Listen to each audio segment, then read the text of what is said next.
அனைத்திந்திய அண்ணா திராவிட முன்னேற்றக் கழகத்தில் மிகப்பெரிய ஒரு பிரச்சினை தொடர்ச்சியாக 3 நாட்களாக நடைபெற்று கொண்டிருக்கிறது. வருகின்ற 2026 சட்டமன்ற தேர்தலை எதிர்கொள்ளும் விதமாக எடப்பாடி பழனிசாமி அவர்களது வீட்டில் ஆலோசனை நடத்தப்பட்டு வந்தது. முன்னாள் அமைச்சர் செங்கோட்டையன், வேலுமணி, தங்கமணி இவர்கள் கனத்த குரலுடன் எடப்பாடி பழனிசாமி அவர்களிடம் கேள்விகளை கேட்டுள்ளனர். அதிமுகவில் இருந்து நீக்கப்பட்டவர்கள் மீண்டும் இணைக்கப்பட்டால் ஒருங்கிணைந்த அதிமுகவால் நிச்சயமாக 2026 சட்டமன்ற தேர்தலில் வெற்றியடைவதற்கான வாய்ப்புகள் அதிக அளவு இருக்கிறது. ஆனால் எதற்காக எடப்பாடி பழனிசாமி அவர்கள் இதை மறுப்பு தெரிவிக்கிறார்? அவரது பொதுச் செயலாளர் பதவி பறிக்கப்படும் என்ற காரணத்தினால் இவர் மறுப்பு தெரிவிக்கிறாரா என்ற கேள்விகள் அதிக அளவில் பேசப்பட்டது.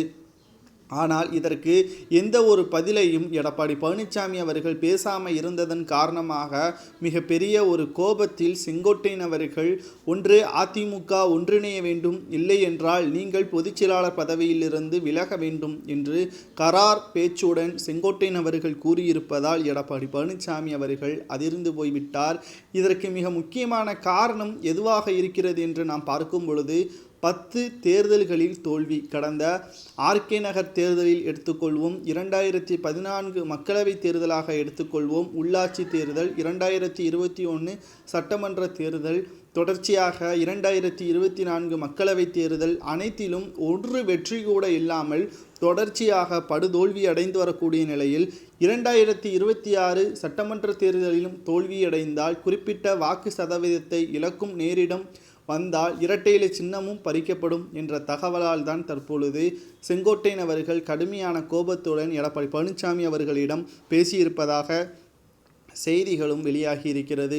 மேலும் செங்கோட்டையன், KP முனுசாமி, தங்கமணி, வேலுமணி இவர்கள் அனைவரும் எடப்பாடி பழனிசாமியை எதிர்க்க ஆரம்பித்து விட்டார்கள். இனி செங்கோட்டையன் அவர்கள் கூறுவது என்னவென்றால், ஒருங்கிணைந்த அதிமுகவால் நிச்சயமாக வெற்றியடைய முடியும், ஆனால் இதற்கு நீங்கள் மறுப்பு தெரிவிப்பதால் எந்த ஒரு பயனும் இல்லை என்றும் விடாப்பிடியாக கடைசி வரை பேசிக்கொண்டிருக்கிறார். பார்க்கலாம் என்ன நடக்கிறது என்பதை. செங்கோட்டையன் அவர்கள் கூறுவது சரியா என்பதையும் கமெண்ட் வாயிலாக கூறுங்கள்.